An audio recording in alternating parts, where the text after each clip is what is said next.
यह Toronto, Canada में 2012 की गर्मियां हैं। यूनिवर्सिटी ऑफ टोरंटो की एक बिखरी हुई कंप्यूटर साइंस लेबोरेटरी के अंदर एलेक्स क्रिजेवस्की नाम का एक ग्रेजुएट स्टूडेंट अपनी डेस्क के नीचे एक डेस्कटॉप टॉवर के अंदर तेजी से आवाज करते हुए कंज्यूमर गेमिंग ग्राफिक्स कार्ड्स के एक पेयर को घूर रहा है।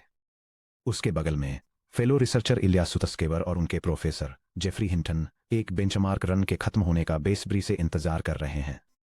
उस समय मेनस्ट्रीम कंप्यूटर विजन रिसर्च पर hand engineer feature extraction algorithms जैसे कि SIFT, scale invariant feature transform और HOG histogram of oriented gradients का दबदबा था, जो सपोर्ट वेक्टर मशीन्स जैसे ट्रेडिशनल क्लासिफायर्स के साथ पेयर्ड थे। Deep artificial neural networks, specifically convolutional neural networks CNN को ज़्यादातर साइंटिफिक कम्युनिटी द्वारा एक डेड एंड के रूप में देखा जाता था। वे मैथमेटिकली एलिगेंट थे, लेकिन प्रैक्टिस में इनअट्रैक्टेबल थे। Millions of high resolution images पर tens of millions of parameters वाले एक नेटवर्क को ट्रेन करने के लिए trillions of floating point operations compute करने की ज़रूरत होती थी। दुनिया के सबसे फास्ट CPU क्लस्टर्स पर एक सिंगल ट्रेनिंग रन में महीनों लग जाते थे। हालांकि एलेक्स क्रिजेवस्की के पास एक ऐसी की इंसाइट थी जो उस समय के ज़्यादातर मशीन लर्निंग रिसर्चर्स के पास नहीं थी, एक bear metal C++ systems mindset. GPU को 3 वीडियो गेम्स रेंडर करने के लिए एक फैंसी वीडियो आउटपुट डिवाइस के रूप में देखने के बजाय क्रिजेवस्की ने इसे उसके असली रूप में पहचाना, एक hyper parallel data processing engine जिसमें hundreds of arithmetic processing cores थे जो कॉन्टिग्यूस मेमोरी ब्लॉक्स फीड किए जाने का इंतजार कर रहे थे। कई इंटेंस महीनों में क्रिजेवस्की ने सीधे 2 of the shelf Nvidia GeForce GTX 580 graphics cards को टारगेट करते हुए thousands of lines of low level कूड़ा C++ और असेंबली लेवल कोड लिखा। जब 2012 इमेजनेट कॉम्पिटिशन के फाइनल नतीजे सामने आए तो उनके नेटवर्क एलेक्सनेट ने न केवल फर्स्ट प्लेस जीता, बल्कि इसने दुनिया के best traditional computer vision pipelines को पूरी तरह से ध्वस्त कर दिया। इस सेक्शन में हम एलेक्सनेट के पीछे की इंजीनियरिंग स्टोरी को अनपैक करने जा रहे हैं। हम उन एग्जैक्ट हार्डवेयर बॉटलनेक्स को एग्जामिन करेंगे जिनका सामना क्रिजेवस्की ने किया था।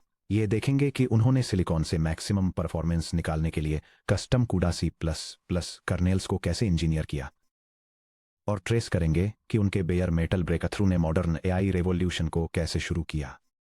The silicon wall, CPU clusters deep learning में क्यों फेल हो गए।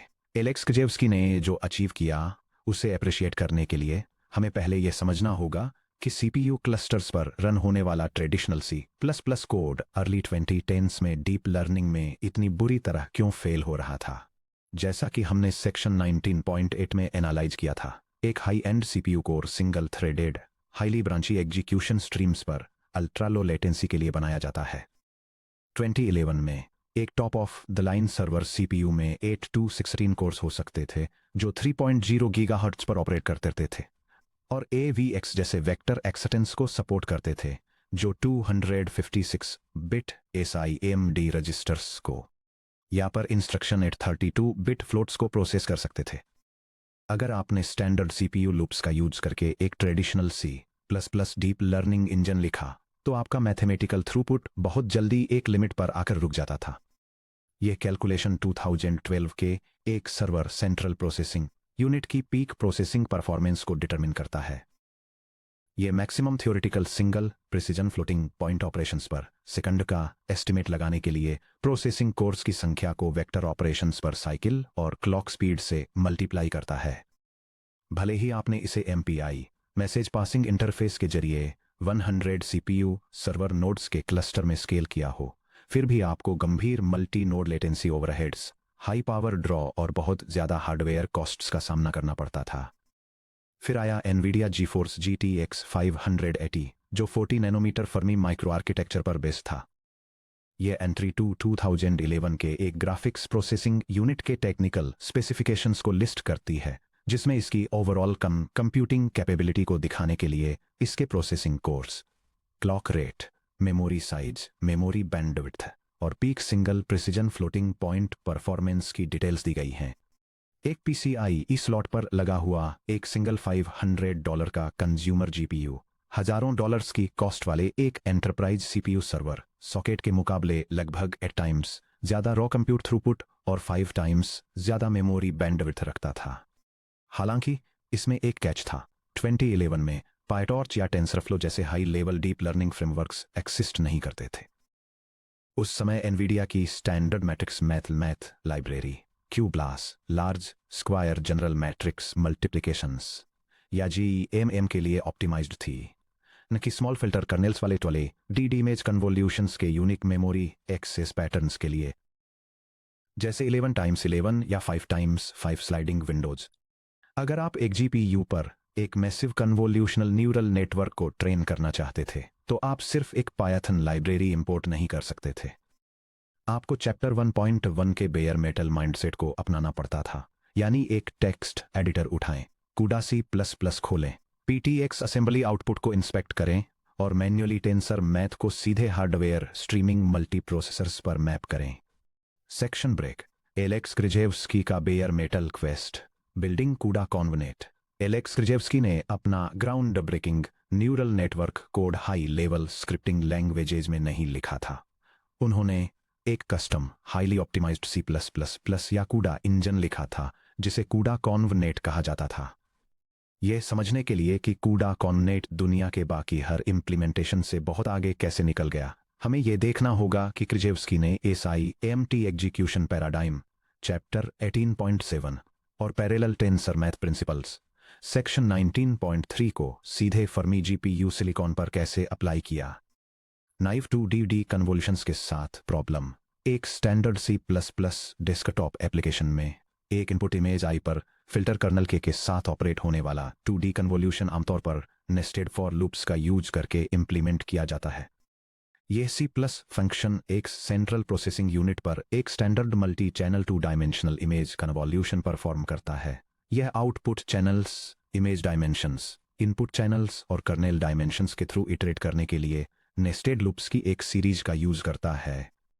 इन लूप्स के अंदर यह हर आउटपुट पिक्सेल की वैल्यू डिटरमाइन करने के लिए कर्नेल और लोकल इमेज रीजन के डॉट प्रोडक्ट को कैलकुलेट करता है। अगर आप इस नाइव लूप को सीधे एक बेसिक CUDA कर्नल में ट्रांसलेट करते हैं जहां थ्रेड एक सिंगल आउटपुट पिक्सेल कैलकुलेट करता है, तो एक GPU पर परफॉर्मेंस हैरान करने वाली हद तक खराब होती है। ऐसा क्यों है? क्योंकि एक वार्प के अंदर के adjacent CUDA threads global VRAM से अनअलाइंड स्ट्राइडेड मेमोरी एड्रेसेस फेच करने लगते हैं। जैसा कि हमने सेक्शन 19.8 में देखा था, ऑफ चिप मेमोरी से अनअलाइंड डेटा फेच करने की वजह से ASM मेमोरी कंट्रोलर को मल्टीपल ट्रांजैक्शन रिक्वेस्ट्स इश्यू करनी पड़ती हैं, जिससे आपकी मेमोरी बैंडविड्थ डिस्ट्रॉय हो जाती है।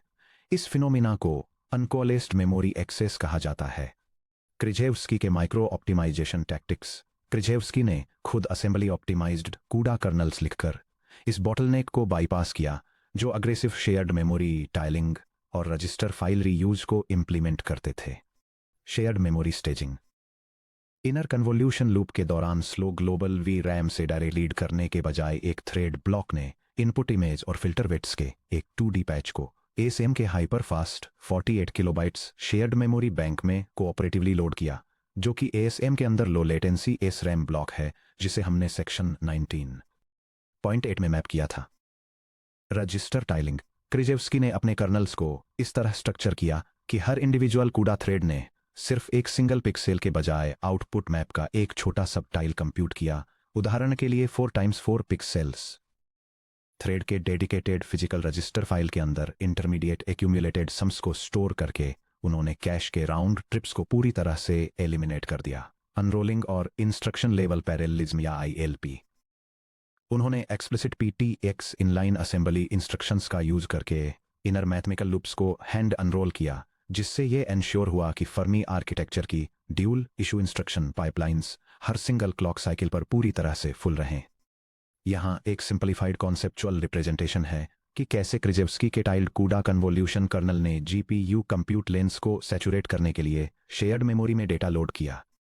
यह CUDA GPU kernel AlexNet neural network की फर्स्ट लेयर के लिए डिजाइन किया गया एक high performance styled convolution operation implement करता है। यह प्रोसेस कोऑपरेटिव थ्रेड्स द्वारा स्लो ग्लोबल मेमोरी से इमेज टाइल्स को fast on chip shared memory में लोड करने के साथ शुरू होता है। एक बार जब थ्रेड्स ये एंश्योर करने के लिए सिंक्रोनाइज हो जाते हैं कि डेटा रेडी है, तो कर्नल डायरेक्टली रजिस्टर्स में फास्ट मल्टीप्लिकेशन और एक्यूमुलेशन परफॉर्म करने के लिए अनरोल्ड लूप्स का यूज करता है। फाइनली एक्यूमुलेटेड रिजल्ट्स वापस ग्लोबल मेमोरी में राइट किए जाते हैं, जिससे मेमोरी एक्सेस बॉटलनेक्स मिनिमाइज हो जाते हैं। कंप्यूट कोर्स को इस रैम और रजिस्टर्स से डेटा फीड करते रहकर क्रिजेव्स्की ने जीपीयू की थ्योरेटिकल पीक फ्लोटिंग पॉइंट में मैथ लिमिट का 90% तक अचीव किया। यह एक ऐसा परफॉर्मेंस कारनामा था जिसने एक multi month CPU training run को सिर्फ 5 to 6 डेज में बदल दिया। Section break. 3 gigabyte V RAM constrained और dual GPU PCI split. Blazingly fast CUDA kernels होना तो सिर्फ आधी जंग थी। क्रिजेव्स्की को एक मैसिव हार्डवेयर ब्रिक वॉल का सामना करना पड़ा, जो थी मेमोरी कैपेसिटी। एलेक्सनेट अपने समय के लिए एक बहुत बड़ा जाइंट था। इसमें 60 मिलियन ट्रेनेबल पैरामीटर्स और 650,000 आर्टिफिशियल न्यूरॉन्स थे, जो 5 कन्वोल्यूशनल लेयर्स और उसके बाद 3 फुल्ली कनेक्टेड या एफसी डेंस लेयर्स में स्ट्रक्चर्ड थे। The memory math breakdown. चलिए फॉरवर्ड और बैकवर्ड बैकप्रोपेगेशन पासेज के दौरान एक सिंगल इमेज बैच पर एलेक्सनेट को ट्रेन करने के लिए रिक्वायर्ड रॉ मेमोरी को कैलकुलेट करते हैं। Model parameters FP32 equal to 60 million floats times 4 bytes approximately 240 megabytes है। हालांकि वेट्स के लिए 240 मेगाबाइट्स आज छोटा लग सकता है, लेकिन ट्रेनिंग के लिए सिर्फ वेट्स ही नहीं, बल्कि यह सब भी स्टोर करना पड़ता है। जैसे ग्रेडियंट टेंसर्स के लिए 240 मेगाबाइट्स, यानी हर पैरामीटर ग्रेडियंट के लिए 1 फ्लोट। ऑप्टिमाइजर मोमेंटम स्टेट्स के लिए 240 मेगाबाइट्स। एक्टिवेशन फीचर मैप्स, यानी इमेजेस के एक मिनी बैच में हर लेयर के लिए इंटरमीडिएट आउटपुट्स, जैसे कि 128 का बैच साइज। कन्वोल्यूशनल लेयर 1 के फॉरवर्ड पास के दौरान, जहां 224 into 224 into 3 RGB input images 55 into 55 into 96 feature channels produce करती हैं, वहां 128 इमेजेस के बैच साइज में इंटरमीडिएट एक्टिवेशन मेमोरी की रिक्वायरमेंट होती है। Activation volume equal to 128 times 55 times 55 times 96 times 4 bytes approximately 148.8 megabytes पर लेयर है। जब आप बैकअप प्रोपेगेशन के लिए जरूरी parameters, gradients, layer activations, workspace buffers और टेम्परेरी मेमोरी को टोटल करते हैं, तो एक्टिव ट्रेनिंग रन्स के दौरान टोटल वीरैम फुटप्रिंट आसानी से 4 गीगाबाइट्स से 5 गीगाबाइट्स मेमोरी को पार कर जाता था। हालांकि हर एनवीडिया जीफोर्स GTX 580 कार्ड में केवल 3 गीगाबाइट्स का ही टोटल GDDR5 वीरैम था। अगर क्रिजेव्स्की पूरे नेटवर्क को एक सिंगल कार्ड पर फिट करने की कोशिश करते, तो कूडा ड्राइवर कूडा error memory allocation out of memory fault के साथ क्रैश हो जाता। The dual GPU PCIe split architecture अपने नेटवर्क को छोटा करने और उसकी लर्निंग कैपेसिटी से समझौता करने के बजाय क्रिजेव्स्की ने एक शानदार सिस्टम्स आर्किटेक्चर सॉल्यूशन निकाला। उन्होंने नेटवर्क को PCIe बस से connected to physical GTX 580 GPU पर स्प्लिट कर दिया। यह डायग्राम 2 ग्राफिक्स प्रोसेसिंग यूनिट्स पर एलेक्सनेट कन्वोल्यूशनल न्यूरल नेटवर्क को ट्रेन करने के लिए मॉडल पैरेललिज्म स्ट्रेटजी को दिखाता है। यह दिखाता है कि कैसे इनपुट बैच को डिवाइड किया जाता है, जिसमें कन्वोल्यूशनल लेयर्स 1 और 2 को हर GPU पर इंडिपेंडेंटली प्रोसेस किया जाता है। फिल्टर इंफॉर्मेशन शेयर करने के लिए लेयर 3 से पहले एक क्रॉस GPU मेमोरी ट्रांसफर होता है, जिसके बाद लेयर्स 4 और 5 में आइसोलेटेड प्रोसेसिंग होती है। Finally fully connected layers final prediction के लिए दोनों GPU से मिलने वाले आउटपुट्स को मर्ज कर देती हैं। इस डिजाइन के स्ट्रक्चरल जीनियस पर ध्यान दीजिए। फीचर पैरेललिज्म लेयर 1 और 2 GPU 0 ने पहले 48 फीचर कर्नल्स कैलकुलेट किए, जबकि GPU 1 ने बाकी बचे 48 फीचर कर्नल्स कैलकुलेट किए। दोनों GPU पूरी तरह से पैरेलल में ऑपरेट हुए बिना लेयर 1 और 2 के बीच कम्युनिकेट किए। Selective peer to peer interconnect layer 3 सिर्फ लेयर 3 पर ही कर्नल्स को सारे फीचर मैप्स से इनपुट्स की जरूरत थी। क्रिजेव्स्की ने PCIe बस के जरिए एक direct peer to peer PP2P memory copy cuda mem copy peer trigger की, जिससे GPU 0 GPU 1 की इंटरमीडिएट एक्टिवेशन मेमोरी को सीधे अपने वीरैम बैंक में रीड कर सका। लेयर 4 और 5 आइसोलेशन लेयर 4 और 5 वापस आइसोलेटेड प्रोसेसिंग पर आ गए, जिससे PCIe बस कंजेशन काफी कम हो गया। Fully connected aggregation final dense layers FC6, FC7, FC8 ने दोनों GPU से इनपुट्स कलेक्ट किए, ताकि 1000 इमेजनेट कैटेगरीज के बीच फाइनल क्लासिफिकेशन किया जा सके। जीपीयू कंप्यूटिंग पावर को पीसीआई कम्युनिकेशन ओवरहेड के साथ ध्यान से बैलेंस करके क्रिजेवस्की ने दो अलग अलग 3 GB कंज्यूमर ग्राफिक्स कार्ड्स को एक single unified 6 GB deep learning super computer में बदल दिया। Section break. सितंबर 2012 द इमेजनेट अर्थक्वेक। सितंबर 2012 में annual ImageNet large scale visual recognition challenge ILSVRC के रिजल्ट्स पब्लिकली अनाउंस किए गए थे।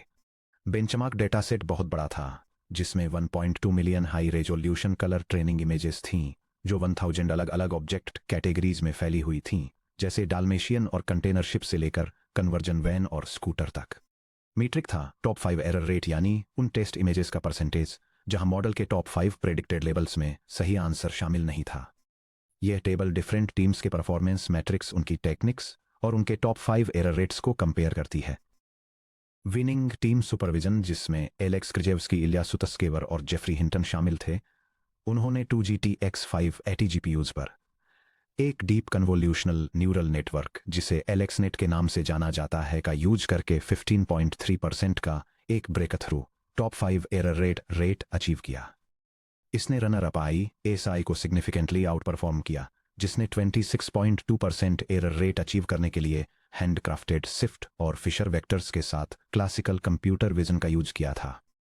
इसी तरह ऑक्सफोर्ड विजुअल ज्योमेट्री ग्रुप ने डेंस फीचर एनकोडिंग के साथ क्लासिकल मशीन लर्निंग का यूज करके 26.9% अचीव किया, जिसके ठीक बाद यूनिवर्सिटी ऑफ टोक्यो 27.0% पर थी, जिसने ट्रेडिशनल क्लासिफायर्स के एक एनसेंबल का यूज किया था। एलेक्सनेट ने सिर्फ रनर अप को हराया ही नहीं, बल्कि उसने सेकंड प्लेस टीम को 10.9 परसेंटेज पॉइंट्स के अविश्वसनीय अंतर से हरा दिया। कंप्यूटर साइंस बेंचमार्क्स की हिस्ट्री में विक्ट्री के मार्जिन्स को आमतौर पर 1% के 10th पार्ट में मेजर किया जाता है। 1 सिंगल ईयर में 10% से ज्यादा का जंप एक अर्थक्वेक के इक्विवेलेंट था। इसने बिना किसी डाउट के यह प्रूव कर दिया कि न्यूरल नेटवर्क्स कोई फ्लॉड थ्योरेटिकल मॉडल्स नहीं थे, वे बस कंप्यूट पावर और मेमोरी बैंडविड्थ के लिए तरस रहे थे। इमेजनेट अनाउंसमेंट के कुछ ही महीनों के अंदर कंप्यूटर विजन कम्युनिटी ने लगभग रातों रात हैंड इंजीनियर्ड SIFT फीचर्स को छोड़ दिया। इंडस्ट्रियल टेक जायंट्स ने अपने रिसर्च बजट्स को बदल दिया और बड़े पैमाने पर GPU क्लस्टर्स की तरफ शिफ्ट हो गए। एनवीडिया को रियलाइज हुआ कि उसके GPUs अब सिर्फ 3D वीडियो गेम्स खेलने के लिए नहीं थे, वे आर्टिफिशियल इंटेलिजेंस रेवोल्यूशन के फाउंडेशनल इंजन्स थे। Section break. Legacy hand coded assembly से मॉडर्न मॉड्यूलर इंजन्स तक। अगर हम एलेक्स क्रिजेवस्की के 2012 के ब्रेक थ्रू को वापस chapter 12.1 modular C++ engine architecture से कनेक्ट करें, तो हम मॉडर्न AI सॉफ्टवेयर इंफ्रास्ट्रक्चर के डायरेक्ट इवोल्यूशन को ट्रेस कर सकते हैं। क्रिजेवस्की के रॉ कूडा कॉन्वनेट C++ सोर्स कोड ने यह प्रूव कर दिया कि फिजिकली क्या पॉसिबल था, लेकिन ऑर्डिनरी सॉफ्टवेयर इंजीनियर्स के लिए इसे मॉडिफाई करना मुश्किल था। एक नई लेयर ऐड करने के लिए मैन्युअली कूडा थ्रेड ब्लॉक डायमेंशंस को रिकैलकुलेट करने, शेयर्ड मेमोरी पॉइंटर ऑफसेट्स को रीराइट करने और रॉ कूडा स्ट्रीम्स को मैनेज करने की जरूरत होती थी। उसके बाद के डेकेड में C++ software ecosystem 3 distinct waves के थ्रू इवॉल्व हुआ। यह विजुअलाइजेशन C++ में लिखे गए graphics processing unit deep learning इंजनों के हिस्टोरिकल प्रोग्रेशन को इलस्ट्रेट करता है। यह डेवलपमेंट को ट्रेस करता है 2012 के उन शुरुआती सिस्टम्स से जो लो लेवल असेंबली और मैनुअल मेमोरी मैनेजमेंट पर डिपेंड करते थे, वहां से 2014 के मॉड्यूलर ऑब्जेक्ट ओरिएंटेड फ्रेमवर्क्स और स्टैंडर्डाइज्ड लाइब्रेरीज तक, और फाइनली मॉडर्न हाई परफॉर्मेंस इंजनों तक जो automatic differentiation, dynamic memory allocation और हार्डवेयर एक्सीलरेशन को लेवरेज करते हैं। आज जब आप एक पाईटॉर्च या C++ libtorch मॉडल रन करते हैं, यह C++ program PyTorch C++ library, जिसे libtorch के नाम से भी जाना जाता है, उसका यूज करके GPU पर एक कन्वोल्यूशनल न्यूरल नेटवर्क लेयर का फॉरवर्ड पास रन करता है। इसकी शुरुआत ग्राफिक्स प्रोसेसिंग यूनिट को टारगेट डिवाइस के रूप में सिलेक्ट करने से होती है। फिर यह एक 2 डायमेंशनल कन्वोल्यूशनल लेयर को इंस्टेंशिएट करता है और इसके पैरामीटर्स को डिवाइस मेमोरी में मूव करता है। फाइनली यह सीधे ग्राफिक्स कार्ड पर रैंडम इनपुट डेटा का एक बैच जनरेट करता है और ऑप्टिमाइज्ड कूडा कर्नल्स का यूज करके इसे कन्वोल्यूशनल लेयर के थ्रू प्रोसेस करता है। High level C plus plus abstraction clean और सिंपल दिखता है, लेकिन उसके नीचे जहां conv 11 forward input function call की तरफ ले जाता है, जीपीयू हार्डवेयर बिल्कुल वही सेम कोर स्टेप्स एग्जीक्यूट कर रहा होता है जिन्हें क्रिजेवस्की ने पायनियर किया था। ग्लोबल वी रैम पर contiguous device memory buffers allocate करना, हंड्रेड्स ऑफ स्ट्रीमिंग मल्टीप्रोसेसर्स पर ग्रिड डायमेंशंस डिस्पैच करना, fast S RAM shared memory banks में टाइल्स लोड करना, पैरेलल में हार्डवेयर एग्जीक्यूशन लेन्स पर फ्लोटिंग पॉइंट मैथ क्रंच करना, section break summary और architect's terminal reference guide. Alex Krizhevsky की 2012 ImageNet victory वह मोमेंट था जब जीपीयू हार्डवेयर और डीप लर्निंग मैथमेटिक्स आपस में मिले, एक low level bear metal approach अपनाकर क्रिजेवस्की ने यह प्रूव किया कि सॉफ्टवेयर स्पीड सिर्फ क्लीन एल्गोरिदम लॉजिक लिखने के बारे में नहीं है, बल्कि यह डेटा लेआउट को फिजिकल सिलिकॉन कंस्ट्रेंट्स के साथ अलाइन करने के बारे में है। आपको अपना खुद का high performance C plus plus GPU code बनाने के लिए प्रिपेयर करने के लिए यहाँ डेंस समरी रेफरेंस गाइड है, जो हिस्टोरिकल एलेक्सनेट हार्डवेयर स्पेसिफिकेशंस को मॉडर्न जीपीयू एक्सीलरेशन हार्डवेयर से कंपेयर करती है। Hardware evolution AlexNet 2012 versus modern deep learning GPU 2024 plus. ये reference table graphics processing units के इवोल्यूशन को दिखाती है, जिसमें 2011 के एक कंज्यूमर गेमिंग कार्ड की तुलना एक modern data centre artificial intelligence supercomputer से की गई है। यह 12 ईयर्स में हार्डवेयर कैपेबिलिटीज में हुई एक्सपोनेंशियल ग्रोथ को डिटेल में बताती है और transistor count, core architecture, memory capacity, bandwidth और प्रोसेसिंग स्पीड जैसे मैट्रिक्स पर फोकस करती है।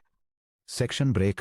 अब जब हमने सीपीयू और जीपीयू दोनों के थियोरिटिकल सिलिकॉन ब्लूप्रिंट्स को एक्सप्लोर कर लिया है और इस रियल वर्ल्ड हिस्ट्री को भी देख लिया है कि कैसे कूडा ने डीप लर्निंग रिवॉल्यूशन को अनलॉक किया, तो अब टाइम है कि हम इन मैट्रिक्स को आपकी एक्टिव प्रोग्रामिंग वोकेबुलरी में पक्का कर लें। अगले section 19.10 muscle memory cheat sheet की आर्किटेक्चर, मैट्रिक्स और पीक थ्रूपुट फार्मूला में हम इस चैप्टर में आपने जो कुछ भी सीखा है उसे एक quick reference mathematical cheat sheet में कंडेंस करेंगे, जो आपको memory bandwidth utilisation, compute roofline models और हार्डवेयर ऑक्यूपेंसी कैलकुलेशंस के लिए एग्जैक्ट फार्मूला प्रोवाइड करेगी, ताकि आप एक सीजन्ड सिस्टम्स इंजीनियर की तरह अपने खुद के custom C plus plus GPU kernels को एनालाइज कर सकें।